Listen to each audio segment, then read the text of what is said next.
ओम गणपतये नमः। जय श्री कृष्ण दोस्तों। पिछले अध्याय में, पिछले वीडियो में मैंने 29A का वर्णन किया था।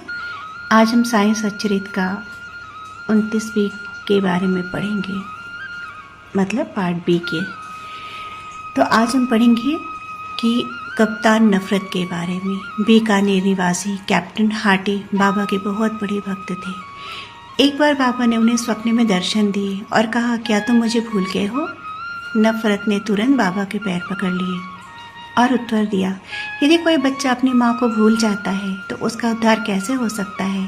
तब हाटे बगीचे में गए, ताजी बाल पपड़ी सब्जियाँ तोड़ी और शिदा मतलब घी, आटा, दाल आदि और दक्षिणा की व्यवस्था करके यह सब बाबा को अर्पित करने जा रहे थे। अचानक उनकी नींद खुल गई और उसे पता चल गया कि यह एक सपना था। तब उन्होंने यह सब वस्तुएं शिरडी में बाबा के पास भेजने का निश्चय किया। कुछ दिनों बाद जब वे ग्वालियर गए तो उन्होंने अपने एक मित्र को मनी ऑर्डर द्वारा 12 रुपये भेजे, इस निर्देश के साथ कि 2 रुपया सीधा और बाल पापड़ी की सब्जियां खरीदने में खर्च किए जाए और उन्हें 10 रुपया दक्षिणा के साथ बाबा को अर्पित किया जाए। मित्र शिरडी गया और बताई गई अन्य सभी चीज़ें खरीदी, लेकिन बाल पापड़ी सब्जियां आसानी से उपलब्ध नहीं थी। हालांकि एक महिला अचानक अपने सिर पर एक टोकरी लेकर आई जिसमें आश्चर्यजनक रूप से सब्जियां थीं। उन्हें खरीदा गया और फिर कैप्टन हैट की ओर से सभी चीज़ें बाबा को अर्पित की गईं। श्री निमोड़कर ने अगले दिन नैवेद्य चावल और बाल पापड़ी की सब्जी तैयार किया और बाबा को अर्पित किया। यह देखकर सभी को आश्चर्य हुआ कि बाबा ने केवल बाल पापड़ी की सब्जी ही खाई और अपनी थाली में चावल और अन्य चीजें नहीं खाई। जब हेड के दोस्त ने इसे बाबा के बारे में बताया तो हेड की खुशी का ठिकाना नहीं रहा।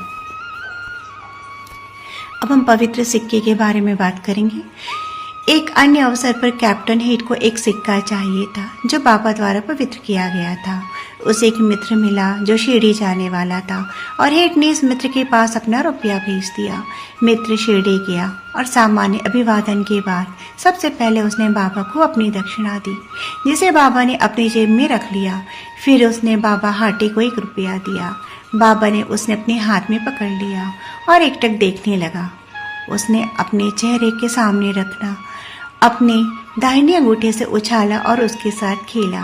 तब उन्होंने मित्र से कहा कि उदी के प्रसाद के साथ इसे मालिक को लौटा दो। उससे कहो कि मुझे उससे कुछ नहीं चाहिए, उससे शांति और संतुष्टि से रहने के लिए कहे।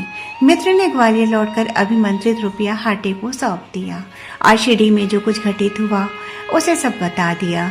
हेड को बड़ी प्रसन्नता हुई और उसे अनुभव हुआ कि बाबा सदैव अच्छे विचारों को प्रोत्साहित करते हैं। उन्होंने जैसे मन की इच्छा की, बाबा ने वैसे ही पूरा किया। आइए अब हम वामन नार्वेकर के बारे में जानते हैं। अब पाठकों को एक अलग कहानी सुनने दीजिए। वामन नार्वेकर नाम के इस सज्जन बाबा से बहुत प्रेम करते थे। एक बार वह सिक्का लाया और उसे बाबा से पवित्र कराना चाहा। इसके एक ओर राम, लक्ष्मण और सीता की तथा दूसरी ओर हाथ जोड़े मारुति की आकृति अंकित थी।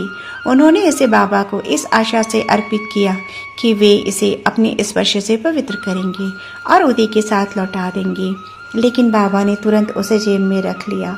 तब श्यामा ने बाबा से वामन राव के इरादे के बारे में बात की और उनसे इसे वापस करने का अनुरोध किया। तब बाबा ने कहा, यह उसे वापस क्यों लौटाया जाए, हम इसे स्वयं रखेंगे। अगर वह इसके 25 रुपये दे दे तो लौटा दिया जाएगा। तब वामन राव ने उस रुपये की खातिर किसी तरह 25 रुपये ढूंढकर बाबा के सामने रख दिए। तब बाबा ने कहा, उस रुपये का मूल्य 25 रुपये से कहीं अधिक है। श्यामा, यह रुपया लो, हम अपनी दुकान में रख लें। इसे अपने मंदिर में रखो और उसकी पूजा करो। किसी को भी बाबा से यह पूछने का साहस नहीं हुआ कि इन्होंने ऐसा क्यों किया।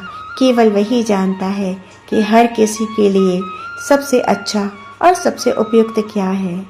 ओम साईं नमो नमः। सद्गुण साईं नमो नमः।